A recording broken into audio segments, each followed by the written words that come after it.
लोगों की पूरी जिंदगी निकल जाती है अपने दस्तावेज और कागज़ों की पूर्ति करने में।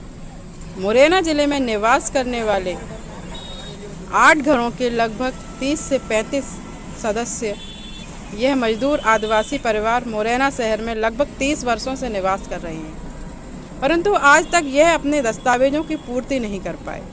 जब भी यह परिवार राशन कार्ड बनवाने जाते हैं तो सरकारी ऑफिस में वास्तविक गरीब होने के बावजूद इनके आवेदन निरस्त कर दिए जाते हैं। राशन कार्ड बनवाने के लिए इन परिवारों से एजेंटों के द्वारा 2000, 3000, 5000 रुपये तक की मांग की जाती है, पर यह तो रोज़ कमाने खाने वाले परिवार हैं। सारे दिन पत्थर तोड़ते हैं, पारंपरिक मजदूरी करते हैं, तब कहीं जाकर चटनी रोटी खाने का जुगाड़ कर पाते हैं। ऐसे में यह एजेंट को पैसे कैसे दे पाएंगे।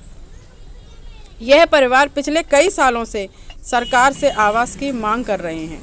2020 से यह परिवार जन सुनवाई में जाते हैं और आवेदन देते हैं, और आवास न मिल पाने के कारण यह परिवार पिछले कई सालों से सरकारी ज़मीन पर गंदे नाले के किनारे जीवन जीने के लिए मजबूर हैं, परंतु आज इनको वह स्थान भी खाली करने के लिए फरमान मिल गया है।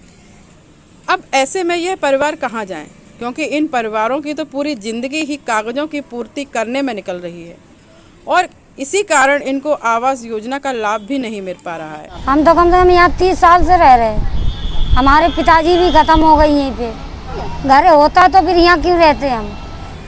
पत्थर सिवा वो कुछ काम नहीं आता हम लोगों को, अनपढ़ आदमी है। क्या क्या बनाते हो पत्थरों? सिल बनाते हैं, जतले बनाते हैं, चक्की बनाते हैं, बटने बनाते हैं उनके। कलेक्टर को आवेदन दिया। काय के लिए आवेदन दिया? यही अपने जगह के लिए, सरकारी ज़मीन कहीं मिल जाए तो वहाँ टाउन हॉल में डाल आए।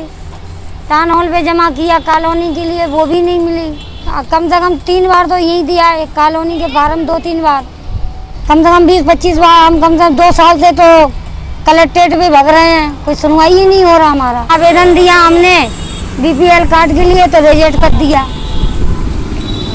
क्या बोलते हैं, क्यों नहीं बना रहे? अब नहीं बनाते, क्या करें, हमारा अनपढ़ आदमी है, कुछ हमको बताते भी नहीं है। कुछ बताएं तो हमको पता चले। अंगूठा छाप आदमी, हमको कोई बताते ही नहीं है। 2 बार रिजेक्ट हो गया। अब जैसे ये तुम लोगों के घर तोड़ दिए, तो क्या तोड़ने से पहले कोई नोटिस वगैरह दिया था? नहीं दिया, नोटिस नहीं आया। जी कह रहे थे आप पीछे हटा लो तो नल्ला साफ होगा। अब ये कहते हैं बिल्कुल तुम हटा लो। हाँ, ये सरकारी ज़मीन है और नगर पालिका में हमने दिया था तो सरकारी ज़मीन मांग रहे। परसों तोड़ा था, तोड़ा भी तो हम भूखे प्यासे पानी में डले हैं। वर्षा हो रही है, वर्षे में डले हैं, कोई ये भी नहीं आया। ये गरीब आदमी, बच्चे भूखे मर रहे, 24 घंटे से भूखे है। ऐसे ही अपना पानी बूंद में बच्चे ले लेके अपना थोड़ा वैसे छाया कर करके बैठे रहे। तो भूखे प्यासे क्यों, तुमने खाना क्यों नहीं बनाया? अब खाना क्या, जब जगह ही नहीं है तो खाना कहाँ से बनाएंगे, पैसे ही नहीं है।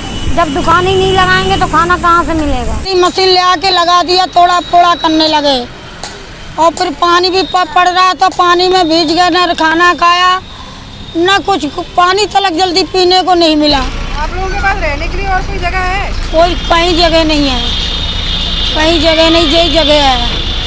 अगर आप लोगों को यहाँ से खाली करा लेंगे तो कहाँ जाओगे रहने? अब कहाँ जाए, कोई नहीं सुनवाई करा तो भगभगाए और हम लौटाल दिए, जाओ जाओ भगो भगो भगो। अब अचानक से उन्होंने इन लोगों को हटाया, वो भी बारिश के मौसम में। तो हमने आके इस पूरे प्रकरण पर जानकारी ली। अब हमारे लिए सबसे बड़ी जो दुविधा है वो ये है कि यहाँ पर गरीब लोगों के, BPL लोगों के बहुत सारे आवास बनाए गए हैं। इनमें से सभी के पास वोटर ID है, आधार कार्ड है। इनको कोई ना कोई जगह तो मिलनी चाहिए, और इस बार कह रही है कि वो BPL को घर दे रही है, तो BPL के घर गए कहाँ? और BPL कार्ड भी नहीं बने इन लोगों के, जबकि आप देखो वास्तविक BPL है ये लोग। ये देखिए, इनके सबके इलेक्शन के वोटर कार्ड बन गए, है ना। और BPL तो यही है। ये वार्ड नंबर 12 है, तो वार्ड नंबर 12 में BPL कितने हैं, कौन है, इसकी भी जानकारी करनी चाहिए। हालांकि हम कल जिला कलेक्टर को विधिवत आवेदन दे रहे हैं। इन लोगों ने भी वर्ष 2020 से आवेदन दिए, इनको आवास दिया जाए, पर इनको कोई आवास नहीं मिला। तो अभी तो फिलहाल मैं और मेरा संगठन इस बात की कोशिश कर रहे हैं कि इनको आवास दिलवाया जाए, और BPL को आवास देना तो सरकार का अपना कार्यक्रम चल रहा है, और देखते हैं हम इसमें जिला कलेक्टर हमारी क्या मदद करते हैं। और इनकी तो 4 सालों से इन लोगों के आवेदन पेंडिंग है। अभी इन लोगों को लेकर मुझे यह सवाल परेशान कर रहा है कि इस बारिश के मौसम में यह परिवार कहाँ जाएंगे। इनके पास छोटे छोटे बच्चे हैं, महिलाएं हैं। अगर इनके पास कोई जगह होती तो यह वहाँ पर जाकर रह पाते, पर इनके पास तो कोई जगह ही नहीं है। अगर आपके पास ऐसा कोई सुझाव है जिससे इनको मुरैना में इनके हक का मकान या जगह मिल सके तो कमेंट्स बॉक्स में ज़रूर बताइएगा।